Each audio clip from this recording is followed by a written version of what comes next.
In at number 10, Nick Lachey. Nick Lachey also exposed Kim for being a little too friendly with the paparazzi in order to get some publicity from him. The singer claims that Kim might have only been dating him for publicity. Apparently the pair only dated for about a week, and some shady stuff went down. One time he said, let's just say this, we went to a movie, no one followed us there. Somehow, mysteriously, when we left, there were 30 photographers waiting outside. And I think from that story, it's very clear that Kim was tipping off the paparazzi, so there would be photos of them together. And if you didn't already know, unless someone is like incredibly famous, if they're a paparazzi when they are out, they definitely tipped off that paparazzi. In at number 9, Jon Hamm. The Mad Men star definitely has some choice words for the Kardashians, and based off what he said, it's clear he does not like the family and doesn't approve of how they rose to fame. With him telling LUK, whether it's Paris Hilton or Kim Kardashian or whoever, stupidity is certainly celebrated.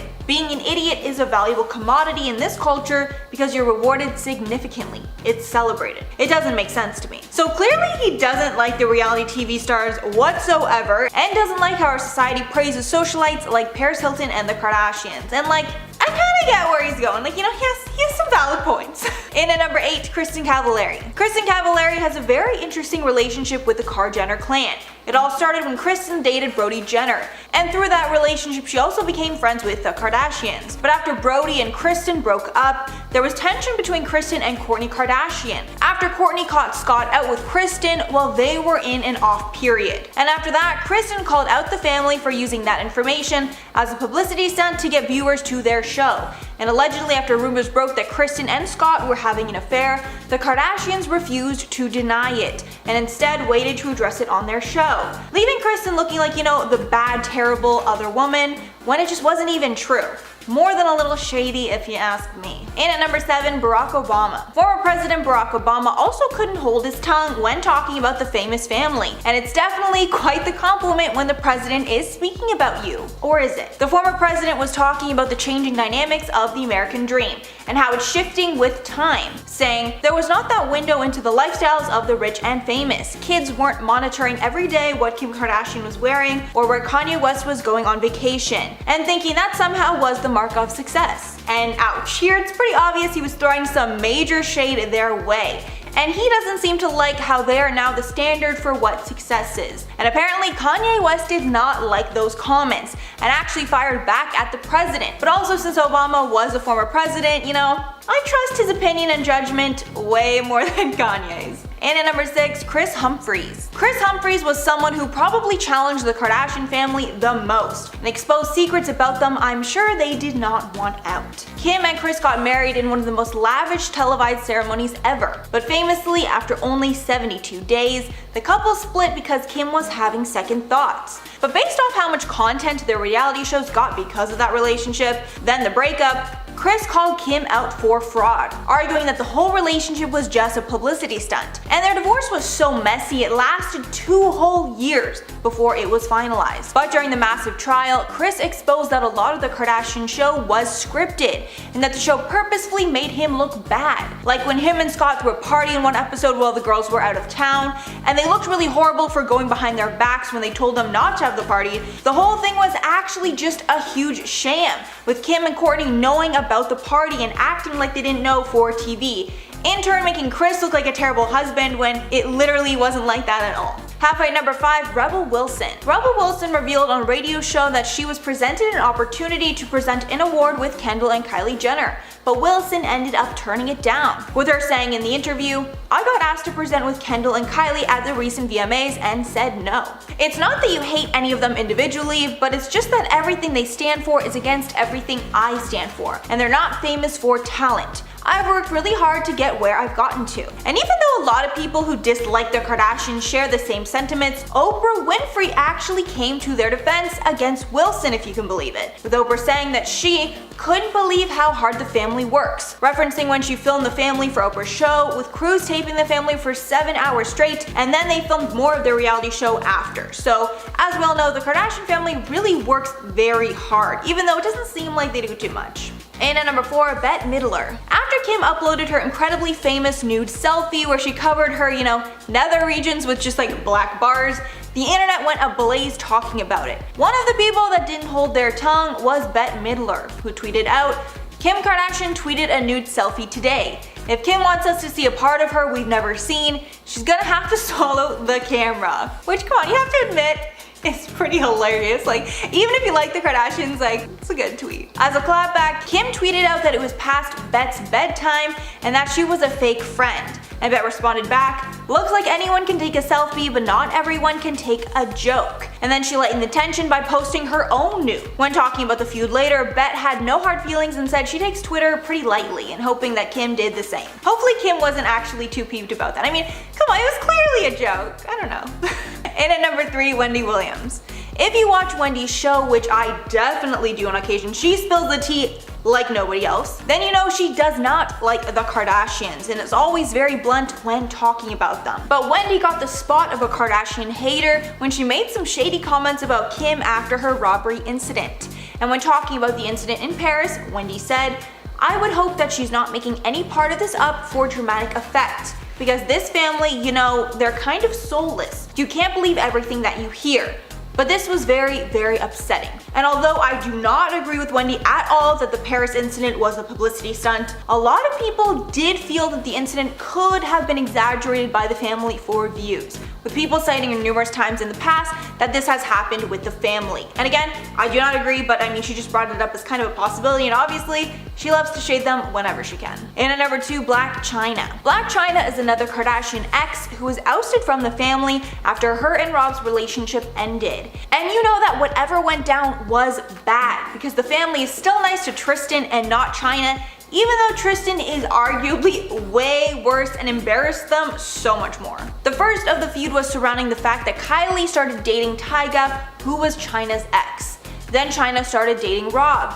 And then the two got engaged and then pregnant very quickly. But after they had Dream, the whole thing fell apart and Chyna and the Kardashians were facing off on social media. Chyna even filed a lawsuit against the family, claiming that they stopped her show Rob and Chyna from getting a second season. A judge dismissed that case, but Chyna still shades the Kardashians whenever she can. And at number 1, Anna Wintour. This last one is something that I had no idea existed, but it's probably the shadiest one of all. So Vogue is one of the most prestigious magazines to be on the cover of, and Kim Kardashian and Kanye West were put on the cover in a very controversial move by the magazine's editor, Anna Wintour. When talking about the criticism, she noted that it would be a misstep to ignore the couple's influence, and she made the choice to lead and deal with the backlash rather than follow. And all of that praise to the couple is, you know, all well and good, until she gives them quite a backhanded compliment, saying, "I think if we just remain deeply tasteful and just put deeply tasteful people on the cover, it would be a rather boring magazine. Nobody would talk about us." And although I totally get what she's like trying to say, calling the couple, you know, deeply untasteful is definitely more than a little shady. But I mean, if anyone can shade anyone, it's Anna Wintour. She can shade whoever she wants. At number 10, bribes. At this point, we all know that the Kardashians have a my way or the highway kind of attitude. They will get what they want by any means necessary, and we've seen this a few times over the Kardashians' respective careers, but one of the lesser known times that this sort of attitude came out was when Kris Jenner was trying to save her short-lived talk show. Mama Jenner dreamed of being a talk show host, but those dreams were sort of crushed when her talk show premiered in the summer of 2013. She got a series of reviews, and when she read them, she came across one that she really didn't like. One reviewer named Linda Stassi from the New York Post wrote a column about the show and called Kris a quote, "demented Norma Desmond," end quote. Well, because Kris didn't like what Linda had wrote about her, she decided to send the writer a bribe of a dozen Magnolia cupcakes and a $325 sterling silver pen from Tiffany's, along with a note saying to write a better review next time.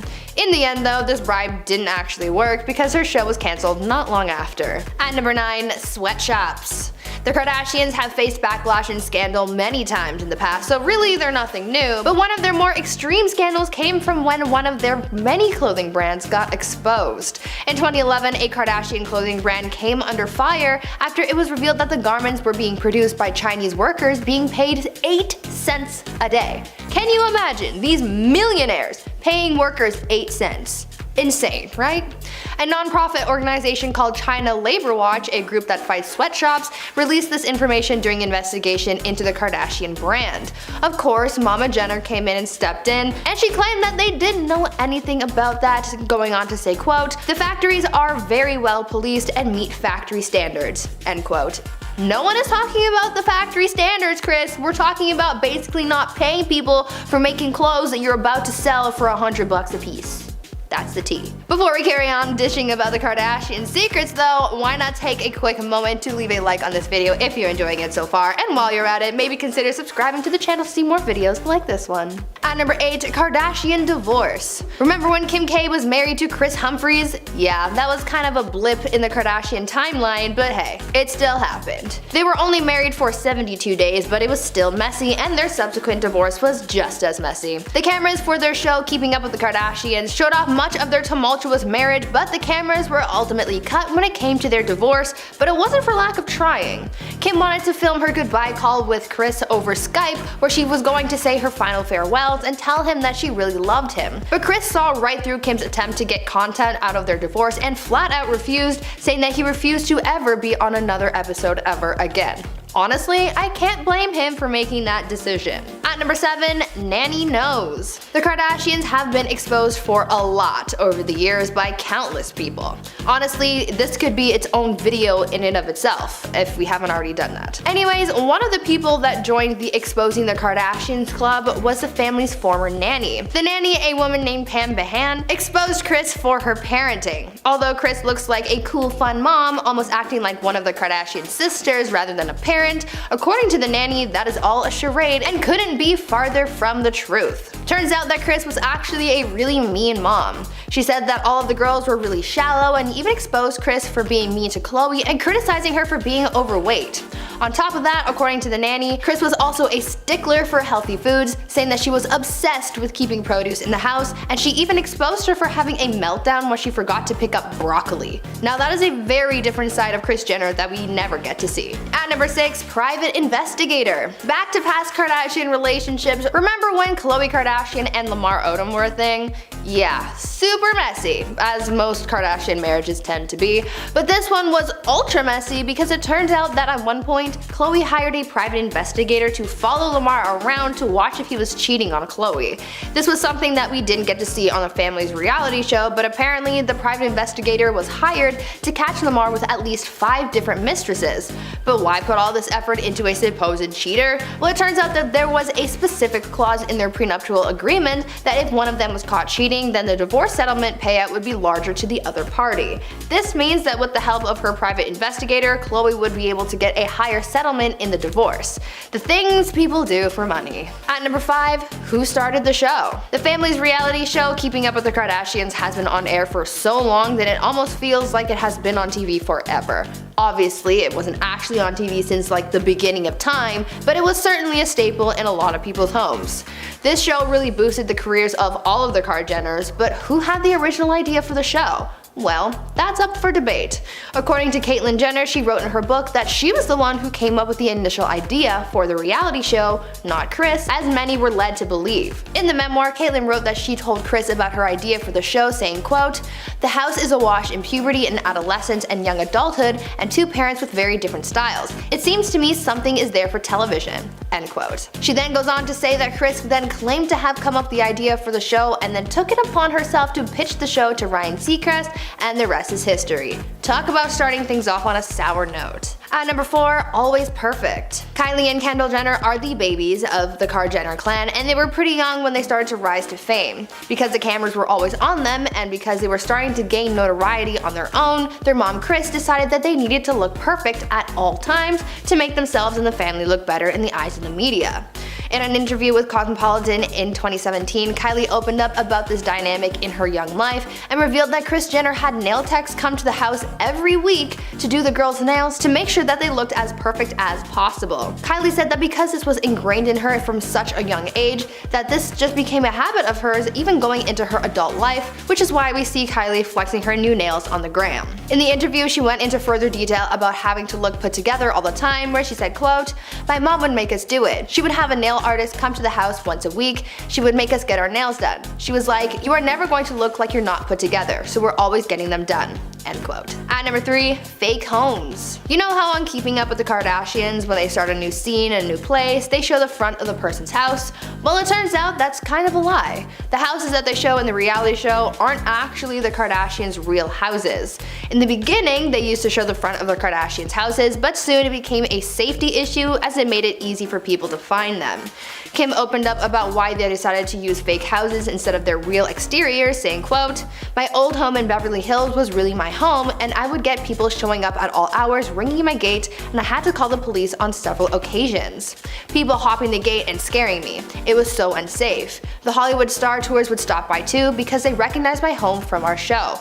After that, we realized how unsafe it was to show the exterior of our homes, so now we use different homes for the outside for security purposes." Though they do use different homes as the exterior shots, Kim did confirm that they do actually film inside of their real houses. At number 2, original goal. Keeping Up with the Kardashians became a mega hit where people just tuned in to watch the drama unfold with the Kardashians. I would be lying if I said that this show wasn't secretly my guilty pleasure. It's just so chaotic and I love it. But it turns out that the original purpose for the show wasn't just to simply keep up with the Kardashians. They had ulterior motives. According to Mama Kris Jenner, the original purpose for the show was to bring attention to the Kardashians' clothing stores Dash and Smoosh. Their store Dash became the focal point for their reality show spin-offs like Kourtney and Khloe Take Miami and Dash Dolls. During an interview with Variety in 2015, Kim shared how they wanted to use the show to grow their business, saying, quote, "When the opportunity for our TV show came about, I wanted to do it to bring attention to our stores. I was thinking this might not last very long, but will grow a great business and expand online. I thought it would be great press. I didn't think it would turn into what it turned into." End quote. Their stores ended up closing in 2018, but at that point they had so many other things going on and the show wasn't even boosting their business anymore, so really, who cares? And finally, at number 1, new phones. Even a pandemic can't stop the Kardashians from creating content. The 19th season of the reality show was filmed over the course of the lockdown, and it was all done from the inside of the Kardashians' mansions. How they managed to pull all of this off is a little crazy though. Because camera crews weren't considered to be essential workers during California's stay-at-home orders, the Kardashians had to get creative, and so they created a system where every week someone would bring them a new iPhone to film on. They had proper sets built in Kim and Khloe's homes with lighting and the whole 9 yards for their confessionals, but yeah, I still can't get past the iPhone thing. Apparently, a showrunner wearing head-to-toe protective gear would come to the Kardashians' home on Monday morning to bring them a brand new iPhone to start the next cycle of filming. These Kardashians are so crazy. And at number 10, Kim Kardashian's tape. This is truly the scandal that started it all, and the Kardashians arguably would not be where they are today without the release of this tape. Right before Keeping Up with the Kardashians was set to air on E!, the intimate tape of Kim and her then boyfriend Ray J was leaked to the public and went insanely viral. The Kardashians got in a legal battle to try and get it under control, but it didn't work, and the tape was eventually sold to a media company and released. Kim said about the tape in a 2012 interview, quote, "I'm not naive to the fact that that's pretty much how I was introduced to the world. It was a negative way, so I felt like I really had to work 10 times harder to get people to see the real me. I felt humiliated." In the years since its release, it's been long rumored that the Kardashian family leaked the tape themselves to drum up publicity and a storyline for the show. And if that's the case, it totally worked. And at number 9, Kylie Jenner's lips. Kylie Jenner was once considered the ugly duckling of the Jenner sisters, and she was not treated the same way as the rest of her family. Because of her insecurities, she's gotten a lot of procedures and has become unrecognizable from her former self. However, following all these procedures, she is now considered one of the most beautiful women in the world. Kylie's first procedure was lip injections, and it was hard to deny that there was a huge difference in the size of her lips basically overnight. At first, she denied it and claimed it was all lip liner. But the public isn't stupid, and we all knew it was a lie. Then later in 2017, she decided to fess up to the change and admitted she got lip filler because of an insecurity about the size of her lips. Later, she turned all the talk about her lips into a $1 billion business, selling her Kylie lip kits, which was the first of its kind. And at number 8, Kim and Kris Humphries' 72-day marriage. Kim's lavish wedding was considered the wedding of the century, and there was even a 2-part special created on E! To celebrate the big day. But since so much content was created out of the relationship, many questioned if the whole thing was just for show. Those accusations got even worse when it was revealed that Kim filed for divorce only 72 days after their lavish wedding. Kris even sued Kim at one point, claiming the relationship was fraudulent just for press. However, Kim clarified on a May 2017 appearance on Watch What Happens Live with Andy Cohen that she knew the marriage was doomed from the beginning. Quote, "I just thought, holy shit, I'm 30 years old, I better get this together, I better get married." And at number 7, Lamar Odom cheated on Khloe. This one truly breaks my heart because Khloe and Lamar were one of my favorite couples of all time. But sadly, this was when Khloe's bad luck with men would really start. It was revealed that during their marriage, Lamar cheated on Khloe countless times. They were married from 2009 to 2016, and in that time Lamar claims he slept with hundreds of women. He claimed later that he had a sex addiction. Khloe shared her thoughts on the news in a 2016 interview with Howard Stern. Khloe said, quote, "I was genuinely blown away. Like, when did he fit that in? I don't know." Then in an interview Lamar did in 2017, he revealed that after he got married to Khloe, women came out of the woodwork to try and be with him. Lamar added, quote, "If there's one thing I regret when I was married, it was having multiple affairs with different women. That wasn't the stand-up thing to do." Lamar later said he would get back with Khloe in a heartbeat. And at number 6, Kendall Jenner's Pepsi ad. Being in a Pepsi ad is a really high honor, and tons of celebrities like Michael Jackson and Cindy Crawford had the honor to be a part of one. So when the opportunity was presented to Kendall Jenner, she jumped at the chance. But it ended up causing the biggest scandal of her entire career. She was a part of a protest-themed ad in 2017 because at that time the Black Lives Matter movement was being heavily discussed in the media, and there was a lot of tension between protesters and law enforcement. But of course, using an important social movement to sell a can of soda rubbed a lot of people the wrong way, and Pepsi and Kendall got tons of backlash. Pepsi pulled the commercial and issued an apology, while Jenner told Vogue in March of 2018 that her quote intention was not to hurt anyone, but it's still a huge stain on her reputation. Halfway number 5, Kendall and Kylie's t-shirts. One of the many business ventures the Kardashians developed was a clothing line for Kendall and Kylie, simply named after themselves. The clothing line was pretty successful until the girls released an incredibly insensitive t-shirt showcasing the faces of deceased artists like the Notorious B.I.G. and Tupac Shakur. After the release in 2017, Biggie's mother, Valletta Wallace, called the sisters out on Instagram, writing, quote, "The disrespect of these girls to not even reach out to me or anyone connected to the estates baffles me." Paris Jackson also commented on how tone-deaf the release was. Paris took to Twitter and wrote in part, quote, "As a huge fan of Led Zeppelin, The Doors, Floyd, I mean these bands literally helped shape who I am today. I can't condone this fashion. Legends like these who completely changed our world today, not just the music world, should be respected and honored, not turned into this." A photographer who shot one of the images also filed a lawsuit against the Jenners, but it was dropped in April of 2018, and the sisters pulled the shirts almost immediately. And at number 4, Kim's blackface scandal. Cultural appropriation and blackfishing are something the Kardashians are called out for pretty often. The worst backlash on this subject was when Kim released a campaign for KKW Beauty, and fans accused her of blackface. This is because in the photo, her skin color was significantly darker than what we usually see. Kim immediately took down the photos and apologized. She later told the New York Times, quote, "I would obviously never want to offend anyone. I used an amazing photographer and a team of people. I was really tan when we shot the images, and it might be that contrast was off." Kim then re-edited the photos to be more natural, and the launch went off without a hitch. And at number 3, Tristan Thompson cheats on Khloe. Sadly, cheating is something that Khloe has had to deal with throughout her entire relationship with Tristan. At first, when they got together, everyone was thrilled and he seemed like a great guy. But then, right before Khloe was set to give birth in 2018, leaked videos showed that Tristan was out cheating on Khloe at a club. At the time, she was 9 months pregnant, and sadly she learned that he was nothing but a cheater who was not ready for commitment. A source close to Thompson told us exclusively, quote, "None of his friends are surprised by this and they all know that he cheats." Then more photos came out showing him taking a girl into his hotel room late at night, meaning this was clearly a pattern and not the first time. Khloe decided to stay with Tristan for the sake of her family, but this would not be the last time that he publicly embarrassed her. And at number 2, Tristan cheats on Khloe again. The phrase "once a cheater, always a cheater" is most fitting here, because after getting back with Khloe, Tristan cheated once again. To make matters worse, he cheated with close family friend of the Kardashians, Jordyn Woods. After this, Khloe was quick to call it quits. A source said, quote, "This time it hurts even more because the person who it was with is someone who knows very much what Khloe has gone through in the past year." A second insider said that Thompson is, quote, "just a cheater and doesn't care about anyone besides himself, his wants and his needs in the moment." Jordyn went on Red Table Talk after the scandal and confessed they did kiss, but nothing more. Then unfortunately, after some time apart, Tristan and Khloe got back together in August of 2020, but have split again since. And finally at number 1, Kanye's presidential run. This scandal is unfortunate because at first it had nothing to do with the Kardashians, but during one of Kanye's campaign rallies, he spilled some major secrets about his relationship with Kim. The worst was when Kanye exposed that he and Kim almost terminated the pregnancy with their first child, North. A source told Us Weekly that the Skims founder was, quote, "deeply upset with Kanye for talking about their personal life and for making matters that are very personal to them and their family public." Then Kanye went off on Twitter, revealing even more secrets and even accusing Kim of cheating with rapper Meek Mill. 6 months later, Kim filed for divorce. Apparently, the pair had been living separate lives for many months, and Kim was just done dealing with Kanye's unpredictable behavior.